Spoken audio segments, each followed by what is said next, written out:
السلام عليكم ورحمة الله وبركاته.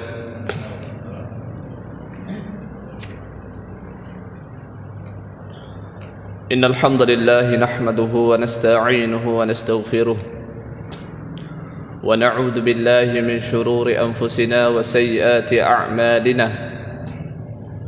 من يهده الله فلا مضل له ومن يضلل فلا هادي له. أشهد أن لا إله إلا الله وحده لا شريك له وأشهد أن محمدا عبده ورسوله. فقال الله تعالى في كتابه الكريم بعد أعوذ بالله من الشيطان الرجيم: يا أيها الذين آمنوا اتقوا الله حق تقاته ولا تموتن إلا وأنتم مسلمون. Jamaah yang dimuliakan oleh Allah Jalla wa'ala, kita bersyukur kepada Allah Ta'ala atas segala limpahan ni'mah yang Allah anugerahkan kepada kita, yang mana nikmat ini merupakan nikmat begitu agung, nikmat begitu besar, yakni nikmatul iman dan nikmatul hidayah. Dengan kedua nikmat ini kita alhamdulillah dengan mudah dapat melangkahkan kaki kita di rumah-rumah Allah Subhanahu wa taala dalam rangka melaksanakan tugas dan kewajiban kita sebagai hamba-hamba Allah Subhanahu wa taala, yakni menjalankan salat subuh secara berjamaah, yang mana seruan muadzin mengatakan as-salatu khairun minan naum, yang menunjukkan salat itu lebih baik daripada tidur. Yang mana makna salat itu lebih baik daripada tidur karena salat merupakan panggilan Allah Subhanahu wa taala, sementara tidur merupakan panggilan jiwa atau panggilan badan. Kemudian kenapa salat dikatakan lebih baik daripada tidur? Karena salat merupakan kehidupan bagi orang-orang muslim, sedangkan tidur merupakan bentuk kematian sementara dan yang bersifat pribadi. Di antaranya juga kenapa as-salatu khairum minan naum, salat itu lebih baik daripada tidur, karena orang yang salat itu hanyalah dikerjakan bagi orang-orang mukmin, sedangkan tidur dilakukan untuk seluruh manusia, baik dia mukmin maupun kafir. Inilah makna daripada as-salatu khairum minan naum. Salawat dan salam senantiasa tercurahkan kepada Nabi Allah Muhammad sallallahu alaihi wa ala alihi wasallam beserta keluarga, sahabat dan para pengikutnya yang istiqamah di atas sunnah-sunnahnya. Ibadallah, hamba-hamba Allah yang kami muliakan, untuk kajian subuh ini sebenarnya saya ingin membawakan tema yang berkaitan tentang bahayanya meriwayatkan atau bahayanya menyampaikan hadis-hadis dhaif dan hadis-hadis maudhu', atau mungkin hadis-hadis yang dianggap sahih namun kenyataannya itu bukanlah sebuah hadis yang sahih. Karena itu merupakan pembahasan ilmu hadis atau puncak daripada ilmu hadis, yaitu hadis i'lal. Secara sanad setelah dicek riwayat-riwayatnya sahih, namun setelah diteliti ulang ternyata riwayat atau sanadnya terdapat seorang yang cacat. Awalnya mau mengangkat tema seperti itu atau tema tentang persoalan hadis-hadis dhaif dan maudhu', yang tentunya korelasinya dengan kurban. Namun diminta oleh Panitia tadi malam katanya request tentang masalah tauhid. Nah, sudah. Ya, maafi muskilah, tidak masalah. Baik. Di dalam Al-Qur'anul Karim Allah Subhanahu wa taala menyebutkan dalam surah An-Nahl ayat yang ke-36, Allah Subhanahu wa taala berfirman, a'udzu billahi minasyaitonir rajim, wa laqad ba'atsna fi kulli ummatin rasulan an i'budullaha wajtanibut taghut.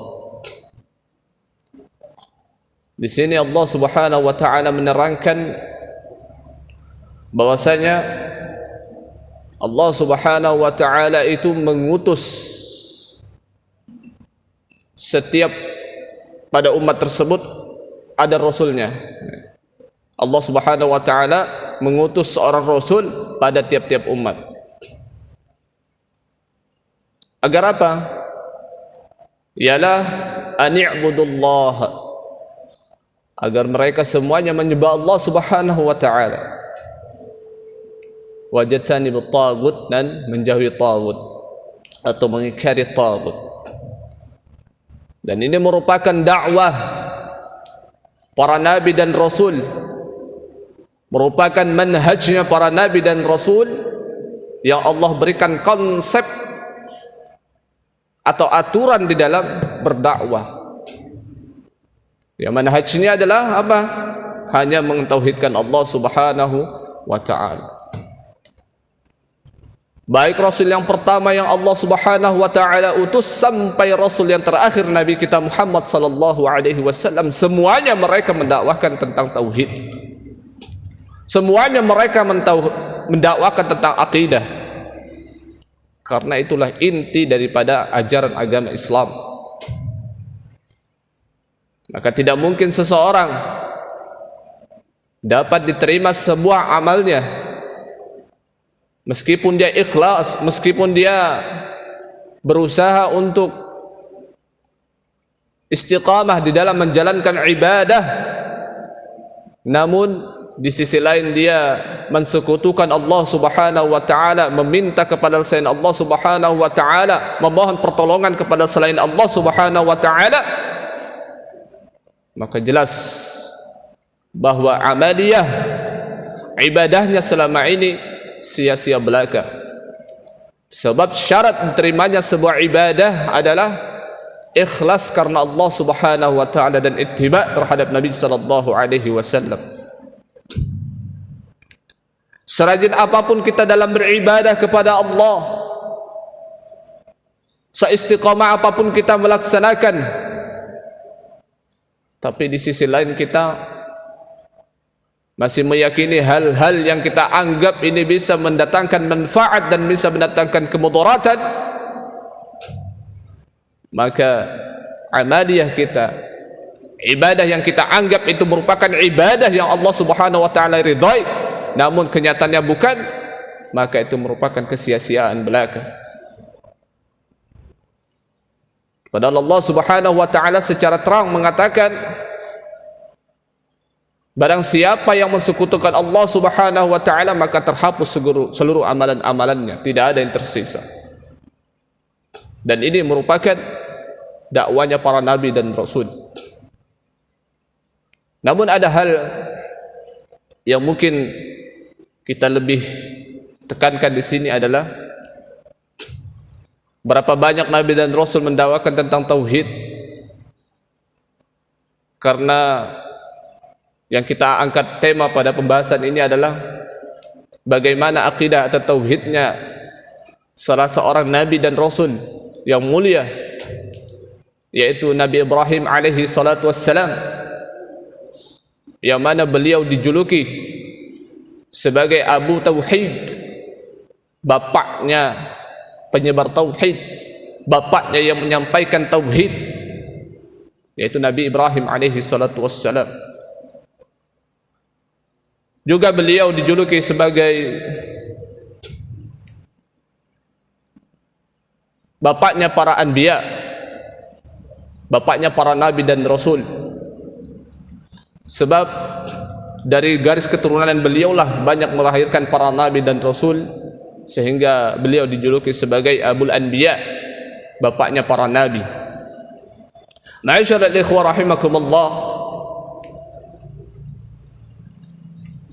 ada sebuah hal yang perlu kita sedikit gali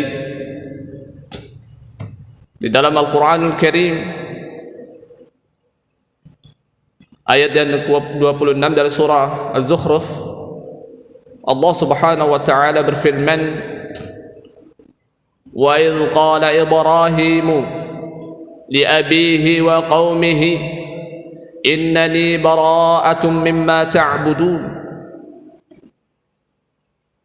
Di sini Allah Subhanahu wa taala mengabadikan tentang bahwa Nabi Ibrahim alaihi salatu wassalam, ketika Ibrahim alaihi salatu wassalam berkata kepada ayahnya dan kepada kaumnya, "Sesungguhnya aku berlepas diri dari apa yang kalian sembah, dari apa yang kamu sembah." Yang mana Nabi Ibrahim mengajak kepada kaumnya, bahkan kepada ayahnya yang ingkar terhadap Nabi Ibrahim alaihi salatu wassalam, agar mereka menyembah Allah Subhanahu wa taala. Dari lafaz ini Nabi Ibrahim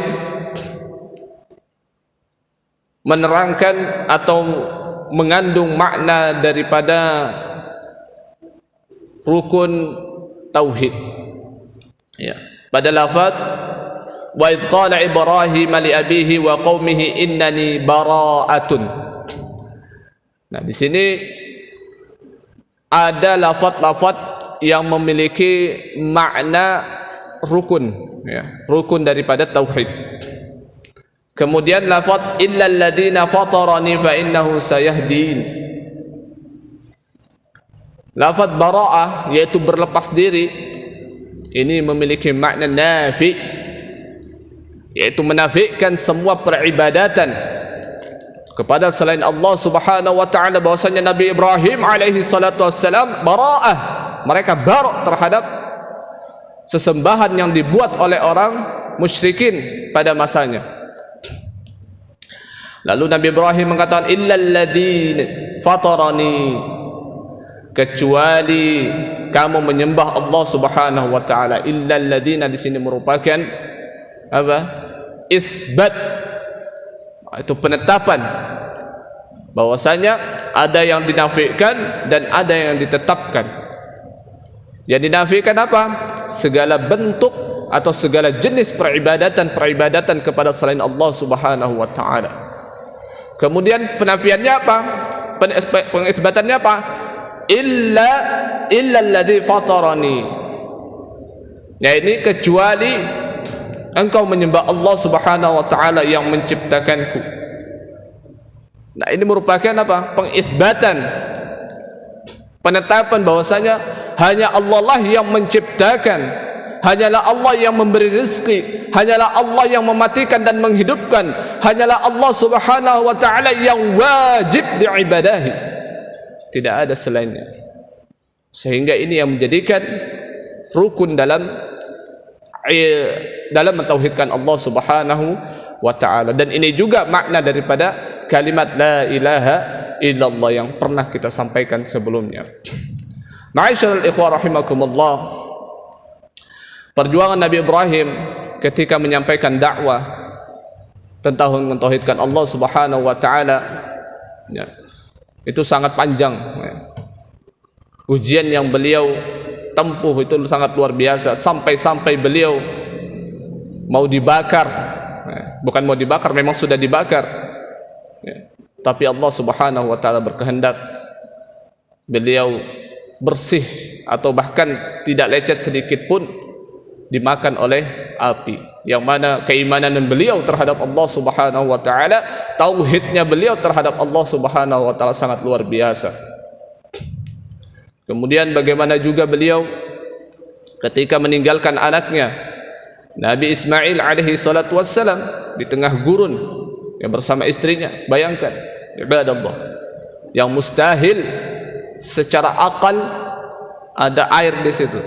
Tapi Allah Subhanahu wa taala sudah berkehendak dan Nabi Ibrahim memiliki keimanan yang begitu kokoh dan begitu tinggi terhadap rububiyah Allah Subhanahu wa taala, bahwa Allah lah yang memberi rezeki.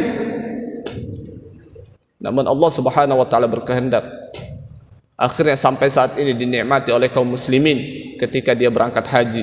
Air yang pernah terpancar pada Nabi Ibrahim pada zamannya Nabi Ismail alaihissalatu wassalam sampai saat ini tetap mengalir, yaitu disebut dengan air Zam-Zam. Ikhwan fi din, a'azani Allah wa iyyakum. Mungkin cukup sampai di sini. Sebenarnya untuk qasasul anbiya, kisah-kisah para nabi ini sangat panjang sekali karena waktu sangat dibatasi.